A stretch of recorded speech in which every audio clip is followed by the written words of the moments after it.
Welcome to the Real Estate Entrepreneurs Podcast. Welcome to the Real Estate Entrepreneurs Podcast. Today, we have Mr. Jack Bosh. Hi there. How are you? I'm doing fantastic. How about yourself? I'm doing great, man. Thank you for coming in, Jack. And we were supposed to do this in Amelia Island. I know. But man, it was crazy, running around and There was like one couch to do it on, and that was constantly covered by people, so we could never find. we could never do it. But here we are in Phoenix, down here in your well, I'm not gonna say it's your hometown, but it's where you live. Right. It's my backyard on top It's of your it. I backyard. live we're in this beautiful house here, and I live literally 6 minutes away. Wow. Okay, so we're neighbors now for That's right. for a few days. That's right. So who are you, man? Where do you come from? All right. So I am. I'm another guy with an accent, right? How about Right. that? So. That makes two of us now. I'm from Germany originally. I came to the United States in 1997. Got the college degree. After college degree, got a work permit for a year. Got a job. Through that job, got a green card. But halfway, took me 5.5 years. And halfway through that, I realized that job thing isn't for me. No, it's not that it wasn't for me. But I had a 100% travel job. I was gone 5 days a week. I was in love with this girl who now is my wife for 21 years. Congratulations, by the way. That's a very long time to be married. Yes, So- particularly, but in spite of being separate really for five years, Monday to Friday, and we were just like sick and tired of this life. What were you doing on that job? I was doing as a business analyst in a software company. Basically, I was meeting with user groups and figuring out how the software should work for them or what the software should do with them. And I have no software background. Just as a college student in Germany, I actually ended up working in a similar company as a really student worker, like making photocopies and working my way up there. But I could leverage that enough. I did enough experience and understand enough of it that I found one company in the US that gave me a chance and hired me. With that, I was able to stay here because back in the college, there were like 10 Germans. All 10 wanted to stay, and as luck will have it, I was the only one to actually get a job. Everyone else, they couldn't get a job, we needed to go back to Germany. And I think a couple afterwards, a few years later, did end up coming back to the US, but I was the only one that got lucky enough to get a job right out of the get-go. And I got that job, made a normal, I think I started at 45 grand a year, so it's not a whole lot of money even today. I mean, even if it's 20 years ago, it's probably 60, 70K today or Right. so. So we got married, we bought a little starter home, which I still own. Best decision ever. It's like 4 or 5 times what it was worth Wow. back then, right? And every time you refinance it, you just pull money out. It's right. like an ATM. That's exactly right. That's exactly right. And about halfway through, we were like, you know what, this kind of stinks. I'm leaving in the morning, I work 60, 70 hours a week, I come back that tired, I spent the weekend just sleeping, recovering. We have a car payment, we have a house payment, we have 2 car payments, a house payment, and these are not fancy cars. These I think my first car was that I bought after a job was a Honda Accord, with still the windows that you still open like that. Like with the manual windows, because that was the cheapest car I could buy. What year is this? This is like in 97, 99? No, that was now about 2001, 2002. Okay. Like they still had one model. Because that one, I used to have a Honda Accord back in 1997 Okay. that had the VTEC engine on it. All right. And I think it was a V6. So I had the top of the line one. Well, I had the bottom of the line. Okay. Because I just needed a new car. The other car that I had before was like this old junker that was dying. And we just said like we need to do something. So we looked around, came up with all kinds of crazy ideas, and ultimately stumbled into real estate. And through our process, stumbled into something that almost nobody's doing, which is land flipping. So we flip land like everyone else flips houses. Just that land flipping is simpler because there's no houses involved, basically. Yeah, so a major big difference that I see, right, is that on a house, people have attachment. They have attachment to maybe seeing their kids grow up. Sure. They got married there, or they got divorced there, or their parents lived, whatever. Like there's always this emotional attachment. With land, it's like It's not, because most people don't live on it. Well, almost nobody lives on it.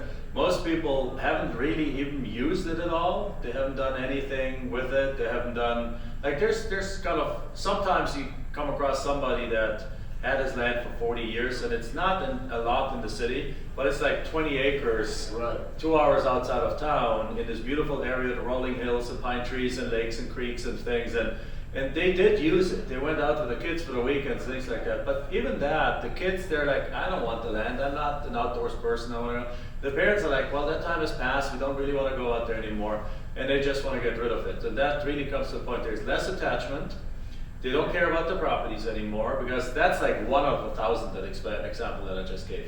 999 out of 1,000 haven't seen the land in 10 years, haven't ever done anything on the land, just pay property taxes on the land, own the land free and clear, and they're not even motivated sellers, because they are not in a urge to sell. Yeah. They don't have to sell, the property's free and clear, but they're just sick and tired of paying the property taxes, so they're really And upkeeping the grass and the exactly weeds right, and those kind of things. exactly, and taking care of that kind of stuff, and getting the violation letters from the city, and they just want out. Like they have the garage sale mentality around the lines of, yeah, I don't care, I don't want it. Like some people, you go to a garage sale, I don't do it much, but some people in a garage sale, they give you $1,000 bike for $100. In my Why? opinion- Because the message is, get the garage cleaned up, right? And in some cases, it's get the estate cleaned up, get these things off the book. The kids don't want it, particularly often also about 1/3 of the deals we get from heirs. So the parents have passed away, the kids have a property, and do kids want a piece of land? Do they now have to pay property taxes and maintain them? No, they want They want the money. the money. Yeah, and they don't have the vision of the person that purchased the land at the beginning. Exactly. Right? Because very few times you hear somebody saying, well, my daddy wanted to build this, so I'm going to go ahead and build that. Right, exactly, No. not happening, right? So it's funny you say that, because my dad owns a piece of land in Florida, and he's owned that thing for years. I don't know how long. It's probably been 20 years. Mhm. And it hasn't gone up in value that much. No. You Yeah. know, especially in the I think it's in Cape Coral, Florida. Okay. And I actually told him one day, I said, why don't you give it to me? I'll do something with it, you know, because I'm in real estate. He's like, well, if you want it, maybe we can talk about it. And I was like, no, I'll take it. I'll keep paying taxes. I think he pays $450 a year or something like that. It's nothing. But lately, I guess that land has been going up in value because of the whole inflation that we have. Yeah. And I'm gonna go see him in a couple of weeks, and I'm just like, maybe it's time for you to either sell it or build on it. But do something with it. Yeah. But most people are not willing to do that, and even if they had a vision for it, time and circumstances change. Yes. So they had the vision of building on it down the road, and build that beautiful home because the houses close in Florida are close to the water, close to the beach, close to the things. And they may be, I don't know where your dad lives, but maybe they live in. He's in Miami, so he's Okay, not far so- from it. It's yeah, like 2 right. hours away from it. Yeah, so, excuse me. So in that case, but many times our sellers are like in Michigan. So they bought this property in Texas and Arizona and California and Florida and wherever it is in North Carolina in order to move there later on and build that beautiful house in a beautiful neighborhood to then retire there. But again, life and circumstances change there. Perhaps those babies are born, those grandchildren are born. And they don't want to move away anymore, right? Right. You know, they have that tendency to do that to people. Apparently, I'm not yet a dad. Yeah. My daughter's 14, so I hopefully have many years to go before she Right. she has babies. But I hear that the moment the babies are born, the grandparents go crazy. Like my parents went crazy when my daughter was born, and they don't want to move away anymore. Right? So now they're living up there, and the property's down there, and they have no more need for it. Or a spouse passes away. And so there's a million reasons why they give those up. Why they just don't want them anymore. So let's take it back to when you first started Sure. bumping into real estate. How do you educate yourself about land? Like, Okay, so when we first started, we did what everyone, we told it, we watched an infomercial in the middle of the night, and they told us about house flipping and that you can make money with it. And we're like, oh my God, well, that could be interesting. So at the same time, we also, just before we read Rich Dad Poor Dad, like so many of us, right? And then a coincidence, Michelle, my wife, she went to college, did a master's here in Phoenix. That's why we ended up living here. And she did, and a colleague of hers, like another student, was hired by Robert Kiyosaki to create a marketing plan for the Rich Dad Poor Dad book. Because nobody knew Robert Kiyosaki at that point of time, nobody knew what he was doing. And so he wrote the book, and the book just wasn't selling. So they put the marketing plan together to sell that thing. And one time over dinner at one of these guys' place, the guy's like, this friend of hers tells her like, hey, Jack, you should read this. So I read the book and I was like, oh my God. And then my mind shift changed from employee to wanting to do something. Like for so many of us, like it's been a change. It's a book that made a lot of difference. Yeah, you understood the quadrants. Yes, the quadrants, exactly right. So then we started looking for real estate, and then we bought some books first of all, right? And then we went into, and then we found a triplex that we wanted to do. We actually successfully put it on, we did driving for dollars. We drove around to a boarded up house, and we figured out in the county records who owns it, and we called the guy, and the guy's like, yeah, I'll sell it to you for 46 grand. So 46 grand, but it was in a bad area, and this thing needed everything possible. Right. Full rehab. Full rehab, including electric, foundation, roof, everything. And the tenants. Right, so, however, the problem was, coming from Germany, I knew absolutely nothing about real estate. Zero. So I didn't know if it cost $1,000 or $10,000 to fix a bathroom or a kitchen, or if it cost $5,000 or $50,000 to replace a roof. So we estimated everything completely wrong. Put it up on the market, got almost 30 people calling us, and nobody picked up the deal because they obviously understood the numbers. Right. They were fix and flippers, and we were trying to be wholesalers, and we just couldn't do it. So we basically canceled that deal and backed out, and all was good. And then we kept looking, and then another part of Robert Kiyosaki's book talks about tax lien investing. Somewhere about 2/3 of their book, he talks to his neighbor, and he talks about that he's making 16% on tax lien certificates. And we're like, I didn't even heard that thing. So we started digging into that, started doing some research on that, and then we ended up buying some tax lien certificates, and they were redeemed 3 weeks later. We made $3.82. We're like, okay, that's not the way to grow wealthy either. So then we did the next step, but we learned one thing of it. And during that tax lien process, what we learned was that there is indeed people out there who are willing to let go of their properties and let them go to a tax lien, tax deed foreclosure. Right. And that kind of blew our minds. We were like, oh my God, what the heck is going on here? Why would they do that? But I learned a long time ago I need to stop asking why and just take the deal, right? Yes. But back at the time we're like, why would they do that? What's going on? So we dug into that, and then we looked into California, and California realized has tax deed auctions. So tax deed auctions, they sell the actual property. So Michelle, actually, we took some airline miles from all my travel and some hotel points and got her a rental car and a flight and a thing because I was traveling. She went out to California with all our money, which was like $5,000. Right. And she went to an auction where there's 3 properties. There was like 100 properties for sale. 3 of them had a minimum bid of $1,000, and all 3 of them were land. So we know nothing about land, but we figured, hey, it's about the only thing you could get. yeah, it's like, how cheap can you get it, right? And we figured out these are nice lots. Like, they should be worth perhaps 20, 30 grand based on just what houses in the area are worth and what other sales. So, well, guess what? Within a matter of seconds, these properties went from $1,000 to like $15,000, $20,000. And she came back with her tail between her legs, came back and like, well, we failed again. But again, we realized something. We realized that this is indeed happening. That people are indeed letting go of these properties and get nothing in return. Yes. So then we had the next thought, and that thought was like, well, there's a list of 300 people whose property is coming up for auction. How about we figure out who what everyone does is just attends these auctions. How about we get there and we figure out who these people's mailing addresses are, and that was before all these softwares and tools and databases existed. So I took a Friday off and went down to the courthouse and went like record by record by record and by hand, skip traced and written down all these property addresses. Like, people were still on dial-up internet at that time, right? Wow. It still sounded like AOL, you got mail kind of thing, right? Wow. This is 20 years ago. And we literally got all these addresses and then sent them letters. And we got a few messages back, and we got a ton of answers back, and every single one of them we got back was an actually landowner, not a single house owner sold us back.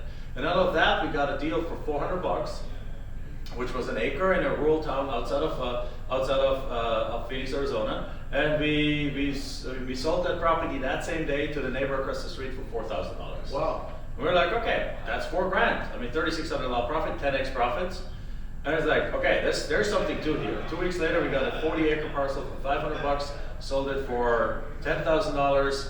And what we realized is that we actually didn't even need to know much about real estate, because all we needed to do is figure out how we can. All we needed to know is how to value a property. Right. Because then we got a $8,000 property for $400. We got a $20,000 property for $500, and nowadays you pay a little bit more for that. We typically pay about 10 to 45 cents on the dollar. But still, when you get, let's say, an average deal for 25, 30 cents on the dollar, there's nothing on it. You don't have to estimate repairs. You don't have to get building permits. You don't have to work with zonings. You don't have to work with contractors. You just put it under contract and flip it. And on top of it, then with technology, we realized after a few years that we don't even have to go see the properties. Because now Google Maps, Google Earth counties have fantastic satellite pictures. Yeah. There's nothing so now this is 100% virtual real estate. And the last thing we realized is that these tax delinquent properties only make about 5% of all the deals you can get. Right. 95% are not in delinquent. So now we don't even go at all after tax delinquents anymore. We just go after land, and we have done 4,500 deals from the comfort of our home. Haven't seen a piece of land myself that we bought and sold in 16 years. Wow, 16 years. So you started doing virtual wholesaling, because you were wholesaling these lots, right? Right. 16 years ago. The beginning we sold them on eBay, a lot of them on eBay. Oh, wow. You can still sell them on eBay, but on eBay there's so many bad bidders that you have to typically put up an auction for 7 days, and you have to know that you have to relist this property 5 to 6 times before you have a real buyer buying it. But that's still not bad. 5 to 6 times 7 is 35 to 42 days. So you still have your property sold in 35 to 42 days with on eBay. But eBay also works particularly well by using selling. That's another way we discovered to make to even triple the profits on these properties by offering them with seller financing. So we sell a lot of properties with owner carryback seller financing. And not even wraps, because if you get them for $2,000 and you sell them for 20, and you get a $4,000 down payment, the down payment is more than what you pay for the property. You already bought it and collected a down payment. Wow, yeah. It's crazy. Yeah, we've done quite a few land deals this year.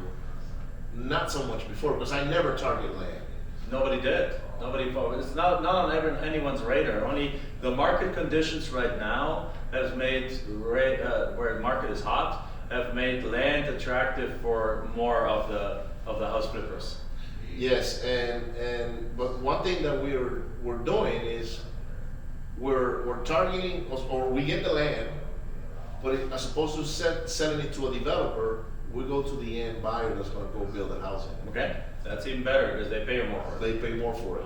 Yeah. But we still give it to them at a discount. Right. That way, they're getting a steal. Like, let's say we just sold, I can't remember the name of the town, but it was a couple of acres, and it was 2 sisters that bought it, because they want to live right next to each other. The ARV, or the really market value of the land, I'm not call it ARV, market value was like 75,000 or something like that.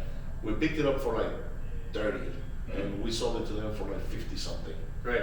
And they had a steal because they got $25,000 worth of equity. That's exactly what we've been doing for 20 years. We got a good chunk on our side because it was a wholesale deal.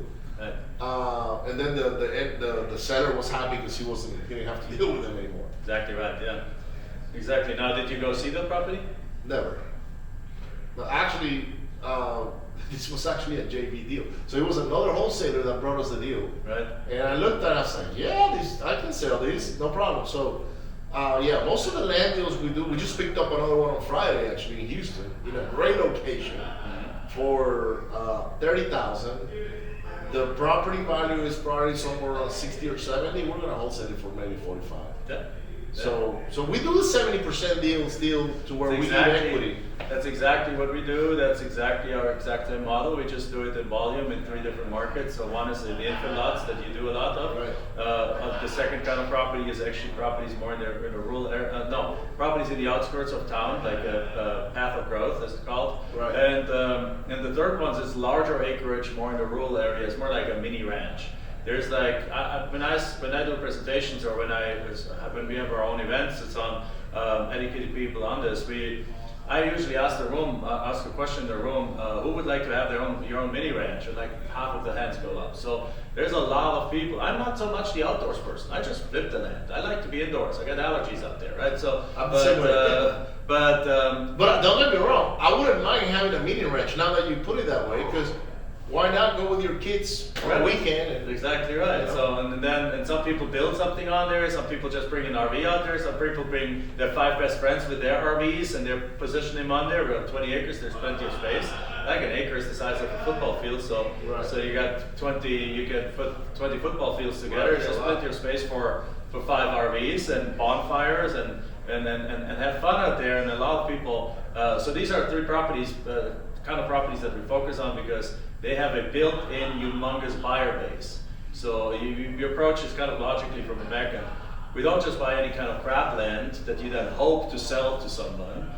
If you focus on these 3 kind of properties, infill lots, properties right in the path of growth, and these kind of attractive mini ranches, then you don't sit on these properties for long at all, and they fly off the shelves. wow. All right. So now you've done over 4,500 deals. Mm-hmm. That's a lot of deals. Mm-hmm. Of course, it took you 20 years to do that. Right? Sure, yeah. So yeah, because people say, 4,500 deals. Well, yeah, 20 years. Right. It's very doable. Like you're looking at an average of Like 250 deals a year. 250 deals a Yeah, year. we have some years where we've done less, where we've taken like a break when our daughter was really small. We've perhaps only done some years where we did 50 deals or so, and then we have other years where we did 800 deals. So Wow. And when is it that you decided to go and say, yeah, it's working for me, now I want to go help other people and so- go on the education route? Sure, we did that 2009 actually 2008. I'm sorry, right when the market kind of crashed. Because what we realized is this model continued working. Because we're in the end buyer business, so we don't sell to builders. Builders in 2008 stopped buying. They disappeared. They disappeared. And buyers didn't stop buying. Like even in the big recession, 90% of people still had a job, right? And those 90% of the people, they were still wanting to have a place outside. Right. They were still looking for a place to retire. They're still looking for a place that over time grows in value, and with market prices down, some of them even came into the market and bought more, because if they have gone through a couple of recessions, you know what happens after a recession? The market prices go back up again, right? So therefore, a recession is actually the perfect time to buy stuff. So therefore, because you're going to ride that wave up. you're going to ride that wave up, and there's a lot of people who understand that. So what happens is that we just continue doing deals. The moment we realized though that we should teach that is when we really created a replicatable model. Because before the recession, 2000, like particularly 5, 6, and 7, we actually did big in-person land auctions. So we would buy 200 properties in a quarter. 200 properties a quarter, and then we would take those 200 properties and sell them all in one day at a big land auction. So we would rent a big convention center, we would put advertising in newspaper, television, radio, everywhere, and then we would get 800 people into the room, another online bidding service that also did, and then we would sell these 200 properties one day and make like $3 million. That's a good day. That's a good day's worth, right? So but that is not a replicatable model, Right. Nobody can really. Yeah, Most people can say like, yeah, sure, let's me put in. But we worked this up. The first year we did 63 deals while having full-time jobs and doing this part-time. Right. So just to set this in expectation, Right. We had full-time jobs, and the reason we picked land flipping is because I could not be there. I was 100% travel. I could not be there to supervise a crew. Right. I could not be there to meet with a city inspector. I could not be there for really anything. Plus, I had no idea how to even build this up. Plus, I had no idea about how to even estimate repairs. Right. So we picked something that we didn't have to be there for. We didn't have any maintenance on it. Something we could do 100% remotely. Something that we could do 100% virtual. And that's how we were able to do 63 deals in the first really 10 months or 12, no, in a full year 12 months, while having full-time jobs and working 60 hours a week. Then we quit our job because finally the American green card arrived. Right? So when the green card arrived and I was a permanent resident in the United States, that's when we quit, both Michelle and I quit, and then we went full-time. It took us then another 6 months and we were millionaires. And at that point of time, another year, we did I think 150 deals in that second year. And in the third year, we did like 300 deals, and at that point of time we were really happy, but we're looking for a way to, because this has unlimited potential. Unlimited scalability. Unlimited scalability. So we're like, what do we need next? And that's when we came up with the auction concept. So only for a couple of years, we did about 3 auctions a year. We do 250 properties a quarter, and then sell them in one day.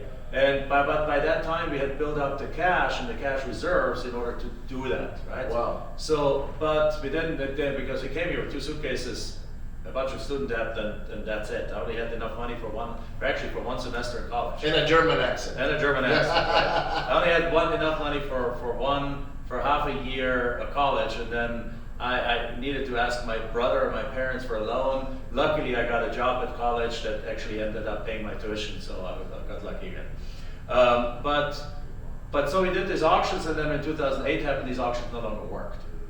So we needed to shift our gears because people wouldn't just show. Like when the market crashed at that point of time, people went away from real estate. Nobody showed up at the auction. The last auction we had 270 people show up. When the first one we had 800 show up, right? So the numbers, we would still make money on those deals, but the margins were really small at that point of time, very thin. So then what we did is we said, like, well, how else can we sell them? By now, though, people were not on dial-up internet anymore. They were not on AOL, like, not on that anymore, right? They were now on high-speed internet. Yeah. There's all these platforms that popped up, and we could go sell these properties on Facebook, on Zillow, on all these different, on Craigslist and all the different platforms. And now instead of selling 200 properties in one day, once a quarter, we would sell a couple of properties a day. Every day, yeah. And that became scalable because that's something that you can teach somebody else that they can do from the comfort of their home without needing 200 grand to invest. Of course. Right? And at that moment, the market crashed, people like blood on the street, people losing everything, and we're like, what's going on? We're not losing anything. Yeah, we're doing better than ever. We're doing better than ever. We can do actually the same kind of volume with a quarter of our team or with a tenth of our team because we don't need all these marketing people and all this kind of thing anymore. So we downsized, but we didn't stop. We just continued. And then we realized, man, we need to help the market out here. This is a solution that has no competition. And even today, there might be 2,000 people in the US doing this, but there's over 3,000 counties. So there's more counties than people doing this in the US. So really, there's probably more people here in the Phoenix area that do house flipping than there's land flippers in the entire United States. 100%. So there's still no competition. And so since then, we started teaching this, we started putting our courses, coaching, and so on. How many students have you guys had? At the top of your head, because I don't know. I know you probably don't have the exact count. Right. So this is a very hard question to answer. Because I can tell you how many courses we sold, right? But I also know that people who buy courses, 90% of them, they don't do anything with it, and it becomes shelf help. Yeah. Right? So they just put it up on the shelf, and it sits there. So the question is, how many students have we brought to success of the ones that actually do something? And number one, the answer is the vast majority. And number two, I would think probably that 3/4 of all successful students out there in the country have been taught by us in one or the other way. Wow. So we started this. Now there's other people out there too, but we call ourselves the Harvard of land flipping. Most of the others, they just teach how to get like this $5,000 rural in the middle of nowhere lot for $500 and sell it for $5,000 with a $500 down payment and $100 a month. We have deals in the works. We have a $75,000 property. Well, it's worth $150. We got it for $75 and selling it $150. One of our coaches says take a property and split it into 10, and then instead of making 30 grand on a wholesale lead, she's making $300,000 because she has 10 lots now and she's making 30 grand on each, right? We have a student that has a deal under contract. One of our students lives in Germany. And in the first 6 days of May right now, he's made $150,000. And right now, by the end of May, he's going to make another $300,000. So this is going to be a $450,000 profit month for him from just selling a package of lots to a builder. We have people that sell, that take properties and do exactly that, what you said earlier, but they're just doing it themselves. Take a packet of 25 lots that they got, and they're building houses on them. So we have land developers, we have land bankers, we have land flippers. We really take everything from the $5,000 lot to the $5 million lot, anything from just flipping to seller financing to banking to developing. We now got all this experience in our universe, and anyone comes to us, anything they want, we can teach them that. Wow. Now, man, that's a lot. And you know, it's for those of you that are watching these guys. You guys gotta go dig up on. Well, how can people find your website? Like, where can they find information about all these courses that you have? Right. You can go to, very simply, go to landprofitfun.com. Fun like having fun, right? Okay. Not a fun with D, but without the D, like landprofitfun.com, and then you can find out more from there. Awesome. So also, we have Facebook groups. We have a Facebook group called Land Profit Generator, real estate investing group. We also have sometimes. We do for 5 days. We do like we go live every day. You can register that under landprofitmaster.com. There's a ton of different places you can come to us. Wow. So I knew of you years ago because one of my business partners wanted to learn from you, and he bought your course, and he was like dissecting the whole land thing. Cool. And he always tried to get me into it, but I was like, Land? What? land? What are you talking about? It's a normal reaction, yeah. Right, and now we do land as well. We just don't target it yet, like you described it. It's because our thing has been houses, but we're doing more land. You know, as we progress in our wholesaling business, because it lands in our lap. Pretty much, land is landing in our lap, literally. Right. They're like, I got this thing, I don't know how to sell it. And that happens to all the land flippers. I belong to mastermind groups with large volume house flippers, and I tell them, guys, if you come across a piece of land, just don't ignore it. Just like there's probably more money in that piece of land than you're making on the house. And sometimes it goes in and goes out, but sometimes they come back to me 6 months later. It's like, man, you were so right. I just did the biggest deal I've ever done, and it was a piece of land. Wow. Now, in your opinion, right, or your experience, if I was brand new, okay, and I was gonna educate myself on how to buy and sell land and wholesale land and all that, and I had to start doing marketing for it to find the sellers for the land, what do you think is the best marketing technique to get with the sellers on a piece of land? So we still use direct mail. Okay. And direct mail, again, because, as I mentioned, there might be 2,000 people in this country doing this full time right now, over 3,000 counties, and in every county there's typically more land than there's houses. Now you look at Maricopa County right here where we are, or look at other counties like especially, the only exception might be the real metro areas where most of the counties already fill up with houses, but most of the country is full of land, right? So there's tons of land and nobody's sending them any letters.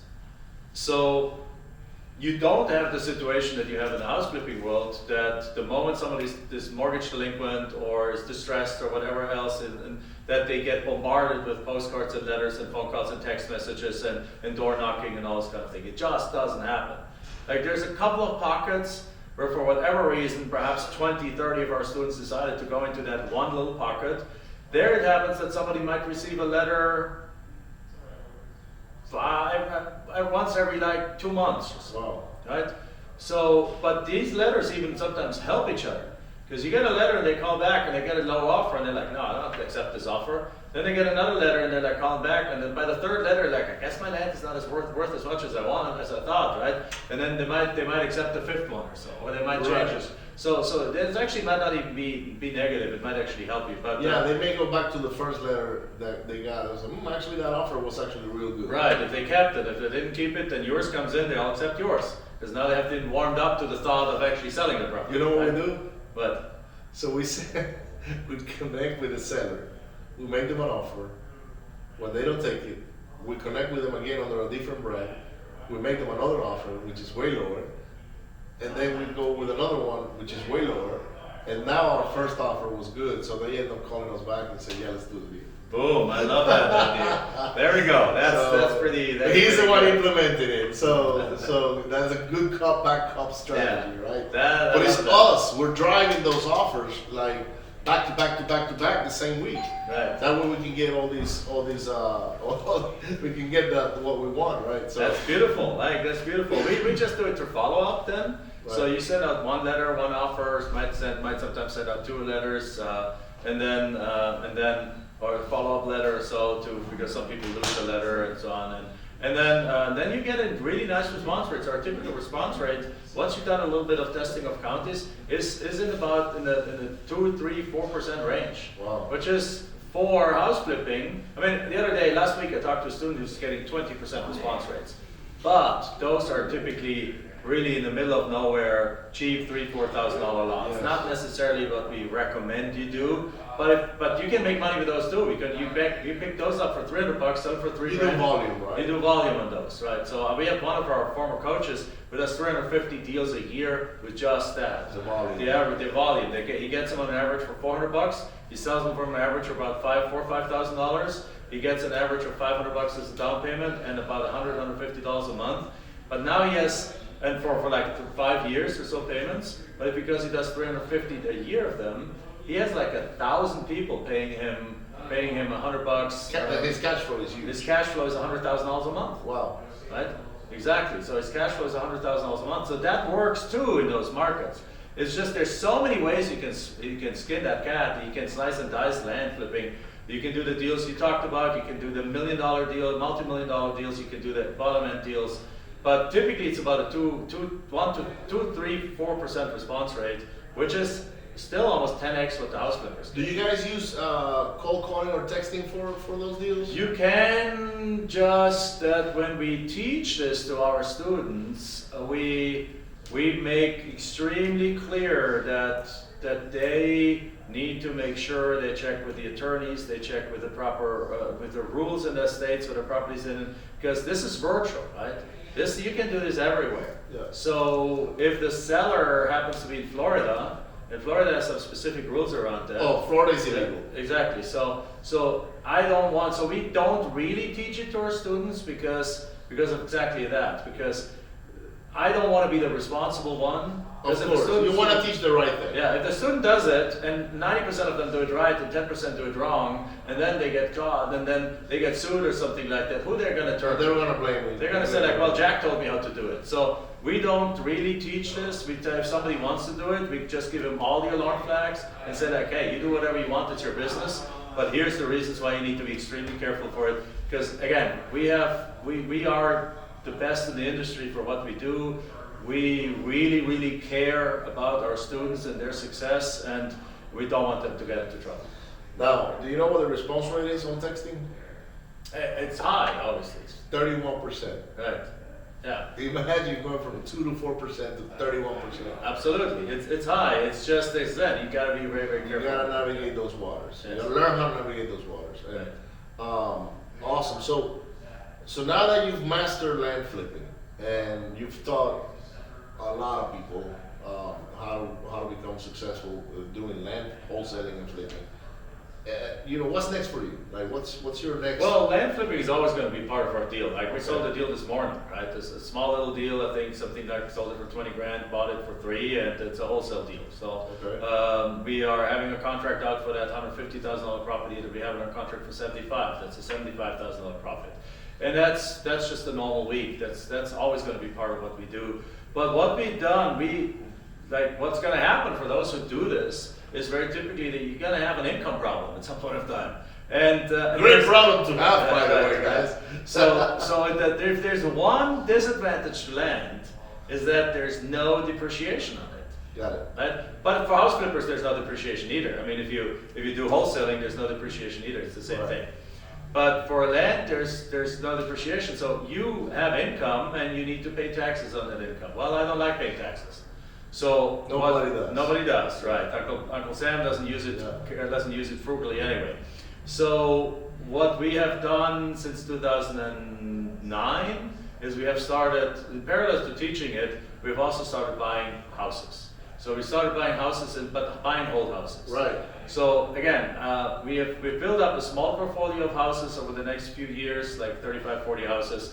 And then we have transitioned, at that point we transitioned to actually buying multifamily properties. So right now we have 400 apartments, another 600 we're significant passive partners in, and so it's like over 1,000 units that we own or co-own, and that provides a lot of the tax shelter that for what we make over here. Right? So now you offset. You offset, exactly right. Through those bonus depreciation things that still exist this year, and then they phase down over the next few years, but they're still decent for the next couple of years. We are just, we're basically using land flipping as our cash machine. Your ATM, that's your ATM. Our ATM, we call it the cash machine, and then we roll the cash over into other asset classes that bring in cash flow for life, forever. We call it forever cash. And then and on top of it, not just cash flow, but also depreciation. And appreciation. And appreciation, of course. But the immediate effect is cash flow and tax shelter for the profits we make over here. So now we can have our cake and eat it too. Awesome. Well, guys, it's very hard to bluff on what he just explained for the last, 30, 40 minutes, 45 minutes. So, what is your website called again, Jack? Land Profit Fund. Land Profit Fund. Guys, make sure you go check out the website. Buy his courses. They are legit. Like, he just gave you a rundown on 4,500 deals. Thousands of students probably, learn from you how to do this. And I'm a big fan, by the way, and so is a lot of our friends that are around in our industry. If I'm gonna pick somebody to teach me how to do land, I just learned a ton from you, by the way. I was taking mental notes.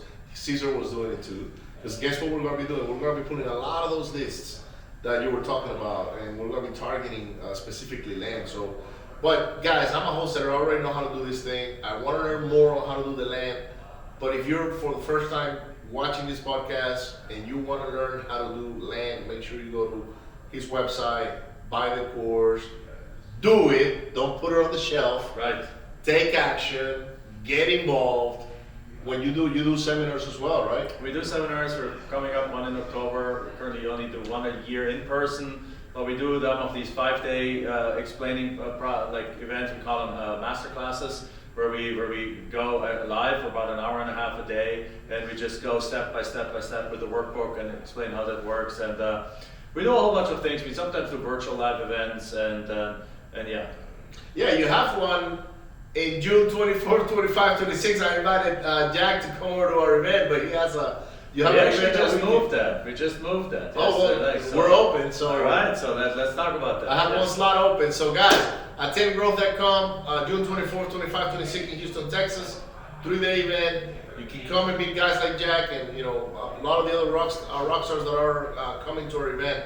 And make sure you get tickets right now. We only have about 100 general admission left and about 15 VIPs gone. So first come, first serve. Man, thank you so much for coming in, brother. And I'm looking forward to keep working with you.